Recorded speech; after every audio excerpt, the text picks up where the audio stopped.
All right, guys. So, welcome to a new idea I had coming. Well, not really a new idea because actually I did this podcast 2 years, I think, or so. I don't actually know when the last episode. I did 2 episodes. I know though.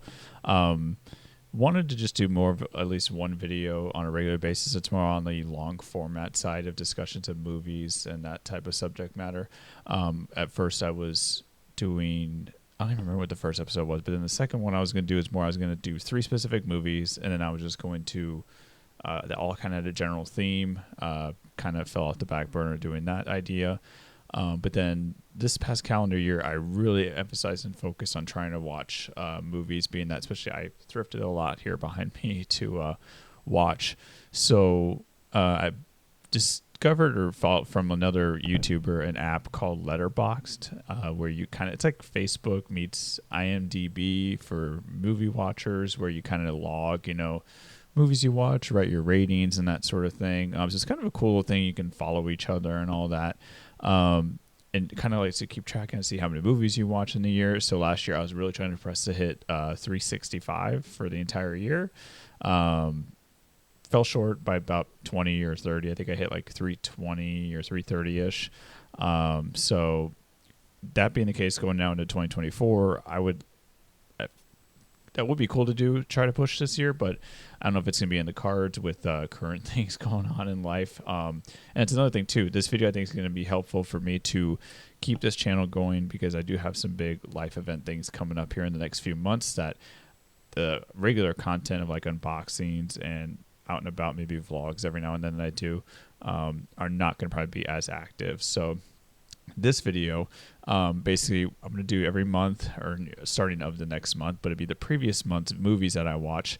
I'm going to pick like 3 or 4 titles that kind of stood out to me that I thought were really good, talk to you guys about, and just, kind of just let you know of these movies maybe you never heard of, maybe you'll check them out, or ones that you guys have all heard of and I never heard of or never seen before, and can tell you guys what I think of it. So, we're just going to get right into it. I'm ideally liking to do a theme, kind of like on Halloween, October season. I do nothing but horror movies for the month. Maybe once I kind of get a better organization of all these movies here, just doing like, okay, like I'm going to do nothing but, horror movies like that, or comedies, or I got a lot of Disney movies down here I need to watch. Dramas, biopics, anything specific. So we'll see how it comes along. But for now, I'm just going to kind of stick to where I'm just kind of picking movies here and there and then go from there. So I kind of started to get a trend when I was picking movies to watch this month of a lot of like kind of like either real stories, dramas, more serious subject matter type movies, occasional like DC animated movies here and there. So in total, I watched 23 movies for January. And again, I kind of noticed a trend where I was picking up a lot of movies that were either in the Academy Award buzz or they were in the, just stood out roles for drama type movies and that sort of thing. So I picked 4 movies here. And again, I'm not going to go super in depth on them, but just kind of let you know what they're about, what my thoughts were on them and that sort of thing. So not sponsored by Liquid Death, but here for parchment reasons. So, so I got 4 movies here, no particular order. I'm just gonna go through them one by one here. So, the first one, guys, was this movie here. It's called Love, Simon. So, and I'm sure if there's any viewers out there that know me in movies, probably kind of will be a bit of an odd one because I'm more on the comic book, horror movies, and stuff, that sort of thing. But I do like real serious. I like subject matters that are kind of important in our time, and stuff that dives into, serious subject matters. I mean, this is more in the comedic way, at least, sort of thing. But I do like movies that do kind of dive into those serious issues and stuff that we have going on in the world, that sort of thing. Especially this one kind of stood out to me because I've had, not me personally, but people in my life that I can understand the circumstances about this movie and everything, and that's why it kind of stood out to me. If you haven't seen it, basically about this guy Simon. He is closeted gay, and he has difficulty opening it up. I mean, he's got the Josh Duhamel's his dad. It's like he's the macho, was the star quarterback in high school. Married the valedictorian type female, and he, Simon just doesn't have that easy connection to them that he could like open up to them about this internal struggle that he's dealing with. And it's interesting because it's in current times, that sort of thing. So it's interesting that they still kind of struggle with, you know, even though we have a society now where a lot of things are open, people still deal with this internally. And it really shows you how this guy's character and just his personality changes when he's able to finally just speak out about it and, you know, admit it and stuff. It's a very challenging, you know, story. He's, you know, when it does happen, it's a very emotional driven roller coaster because it's not what he wanted it to be and how he wanted to come out about it. And if I spoil anything, I'm trying not to spoil anything, but it's very well character driven. All the cast does a really great job in it. So I was really impressed by this movie. It's like our generation's, like, you know, these like coming of age type movies where it's, especially with these kind of subject matters and that sort of thing. I thought it was really well done, and I really like the story and everything. It's just really interesting, well done. So that was that one. The next one, again, stuff with serious subject matters and everything that kind of have a little bit of comedic aspect, at least two in there. That was 50-50 with Joseph Gordon-Levitt and Seth Rogen. Like, I remember working when this movie came out, and I wanted to watch it, and I just never got around to it. So finally got it here on physical media, so it finally got me the opportunity to go ahead and like just watch it. And again, what a like roller coaster of emotions, because if a movie can make me choke up, then it must be doing a good job. And there's a part in this movie that it got to me. Basically, Joseph Gordon-Levitt finds out that he has this very serious form of cancer that's very rare. So he's got a 50-50 chance basically to survive it. He's going, and it's basically his journey going through chemotherapy, meeting other these two older gentlemen that are also going through chemotherapy like he is, and he you know, is going through the struggles of, you know, knowing that he may only have, you know, he may not live past all this. That's like kind of like the cover art you see there, him shaving his head. There's a part where he, you know, basically, you know, chemotherapy and your hair loss, so he just buzzes his hair off. But again, it's got the comedic aspect. Seth Rogen's, I think, does really good in this movie as a kind of like buddy lightheartedness to kind of, you know, kind of lighten the mood and that sort of thing.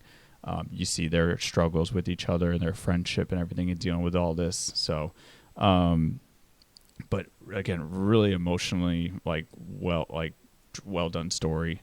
Because Joseph Gordon-Levitt, there's these parts where he's like, you could feel the like emotion and anger in these certain parts of this movie because he's dealing with relationship issues with, you know, not only himself internally with his girlfriend in the movie, his best friend, his mother. He doesn't have a good relationship.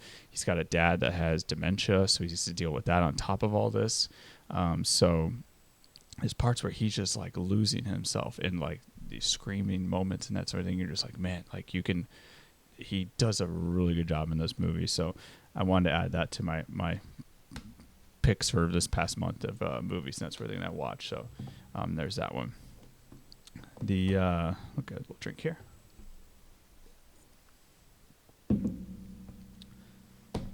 I keep going with the theme. So again, stories and serious subject matters are just were the theme this month.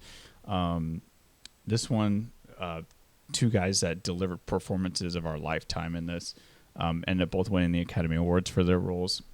And that is with Matthew McConaughey and Jared Leto in Dallas Buyers Club. I remember watching the Academy Awards for this movie. I wanted to see this movie, never got around to it, but glad I finally did, because this is I feel like a once in a lifetime movie with the story and the acting and the directing. Like, it is a phenomenal film. You really feel it with like Jared Leto's character, like kind of gives you that funny aspect of again, there's good comedic aspects to these movies, but these certain characters that kind of keep it keep it lighthearted still while still keeping it really a serious subject matter.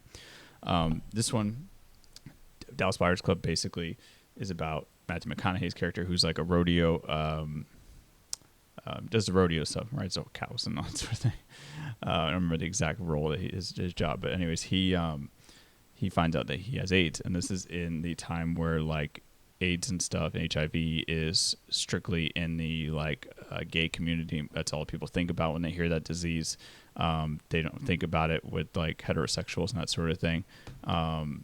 So he's dealing with this struggle, and like it's dealing with his friends that are accusing him, and then being in that lifestyle, or whatever it may be. And he befriends Jared Leto's character, who's a cross-dresser that is also dealing with the same disease.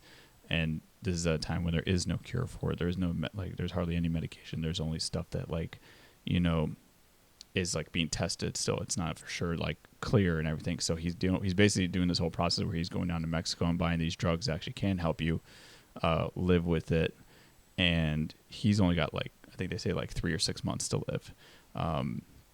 But he's finding these other programs and stuff and these medicines that you can do, but they don't make them available in the United States. So he's basically sneaking them into the country and selling them for a profit, but also turning at least helping people out, because this is a time where this medicine stuff, that if you wanted to get it in the States, certain ones that they did have available to you, you have to pay tens of thousands of dollars for it. You just can't just go down to the local drugstore, or get a cheap prescription for it. It's very expensive medicines at the time. So it's a really crazy story. It is based on a true story, so highly recommend it. Again, I think it's a once-in-a-lifetime film for ours. Very well done, very well deserving for McConaughey and Leto to get the Academy Awards for this movie, because it's just a really great story. And then last but not least, a little bit of a different one here. So this one, I remember seeing the preview for, and it looked just such an odd, interesting film. And finally got around to watching it, and it is called The Killing of a Sacred Deer. And what a mind trip of a movie this is, with Colin Farrell, Nicole Kidman, and then sorry if I mispronounced his last name, but Barry, is it Keoghan? He's really starting to take off a lot in the movies and stuff right now. This is from a while ago, not super long, but 2017. So yeah, it's been almost 7 years. But basically, Colin Farrell's this doctor that Barry, the kid, his dad had this emergency surgery, and Colin Farrell's character was not successful in saving his dad's life, and so he feels this need to kind of take care of him or watch over him, kind of be a father figure to him while he's going through all this stuff. And there's such a weird dryness that you kind of realize that you start to find out more pieces to the story as the story continues. And at the first beginning, you're kind of wondering, why is Colin Farrell's character so dry and so bland feeling? And you kind of see he's really got these internal things that you don't know about at the beginning, and then you're figuring them out as they go into the story and continue on. So, and again, I'm not trying to spoil anything. So, but really well done movie, great performances from all these characters, from Nicole Kidman, Colin Farrell, and Barry Keoghan. So, again, I'm calling it now. I apologize if I mispronounced his last name, but an A24 film, which A24 right now is on fire when it comes to movie releases. So, highly recommend this one if you haven't seen it yet. But anyway, sorry. He basically, kind of becomes a father figure to this kid and stuff, and then stuff starts happening to his Colin Farrell's 2 kids that he has, and then eventually his wife. This stuff's all starting to happen to them, negative. They think they're getting sick and this sort of thing. And then this reveal comes out to what is happening to all of them. So there's a lot of weird supernatural elements to this movie, but not in a, oh my god, this is you got to be on acid to understand what's going on. It's really well done. It's really explains it really well, and I just really thought it was a cool movie. Really big mind trip, I thought, sort of thing. So definitely recommend it. If you haven't seen it, give it a watch and give it a try, because it's a little bit more on the artsy side of movies. So, but if you have not seen it, I'd say give it a shot. But yeah, like I said, guys, I'm just kind of doing this whole podcast, not super lengthy. What am I? I'm almost 15 minutes. Perfect timing. Nothing super lengthy, because I know YouTube can be tough with that sort of thing. But yeah, so I'll see you guys for these videos. I will see you at the end of February or beginning of March probably. So after February wraps up, movie wise, not sure. I haven't really picked a theme. I think I'm just going to kind of continue randomize picks. And yeah, if you guys want to follow me on Letterboxd, my link is always down below in my description of my videos. So feel free to give me a follow down there. Keep up to date on all my logs of movies that I watch on there.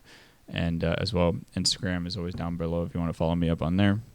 I'll continue to try to make videos on here as much as possible when it comes to unboxings and other types of videos. So, but movies are probably my number one passion. So, I want to do something at least, on a regular basis about that sort of central thing. So, anyways, Hope you guys enjoyed this video. If you did, you want to give me a thumbs up down below. Let me know in the comments if any of these movies you have seen or you haven't and you're curious to watch now. And then come back. Tell me what you think in this video or the next one. And I'll see you guys in the next podcast. This is What We Watch in the Shadows, episode 3. And hope you guys have a great day. As always, take it easy. See ya.